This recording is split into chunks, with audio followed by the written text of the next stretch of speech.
Thank you very much, Mr. Chairman and Chairman Murray. I've listened very carefully to the comments that have been made today, and I'm heartened by the fact that everyone recognizes that we need to come together and find the consensus and the common ground between us as we move forward. Senator Wyden mentioned that we should turn the current crisis into consensus, and we have that opportunity. I think it's important that we recognize some of the facts that we have to deal with as we achieve that.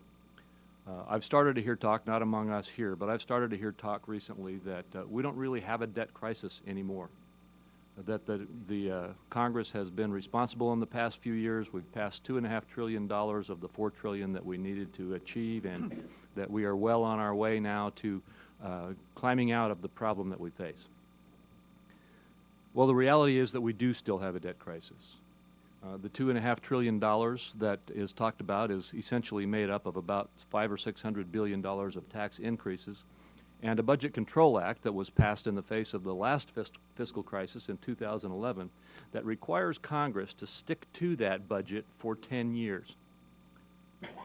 Anybody who has watched Congress and budgets knows that the record Congress has in sticking to its budget is deplorable. And one of the things that I think we ought to focus on is making sure that this $2.5 trillion that we all talk about is maintained. We have actually, and I think remarkably, stayed to that budget for the last couple of years, to the Budget Control Act.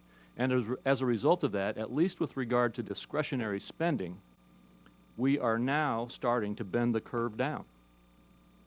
And as I understand it, we are actually, if we stay on this course, going to be spending less in real dollars, not inflation-adjusted dollars, but less in real dollars in this fiscal year than we have in just a few years past. A remarkable achievement, but one that must be maintained. And I think as we talk about how to move forward, one of the first objectives we should have here in this conference is to protect and assure the reality of the fiscal reforms that we already have in place. Now, what am I talking about? I'm talking about focusing not just on some of the numbers in the budget and the spending, but focusing on some processes.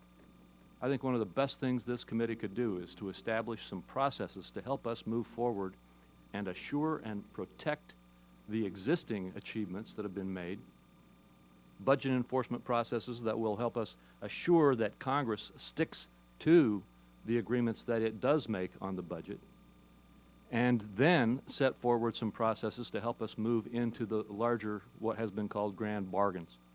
I know that we don't have the time in this committee to put together the kind of large deal that would involve the tax reform, the entitlement reform, the fiscal reform, and the budget enforcement reform that all of us know needs to be done. But we can set up some processes to help us assure that the tax reform that we all talk about and are working on does move forward and move forward promptly.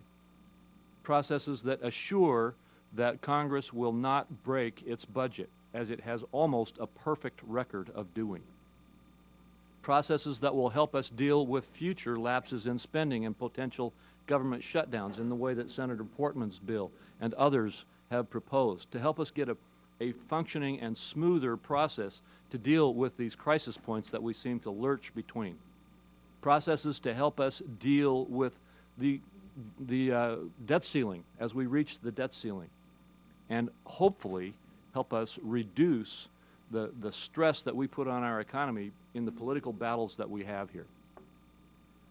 I believe that we have a remarkable opportunity to focus on fixing some of the rules, some of the processes by which we function in this Congress in a way that will help us increase our ability to save to protect the savings that we now have, and to achieve further and greater savings as we move forward. So I would just encourage, as we work on all the other parts of the budget and all the other parts of the fiscal reform that are necessary, that we focus on laying the foundation for much greater and more effective results as we move forward beyond the activities of this committee.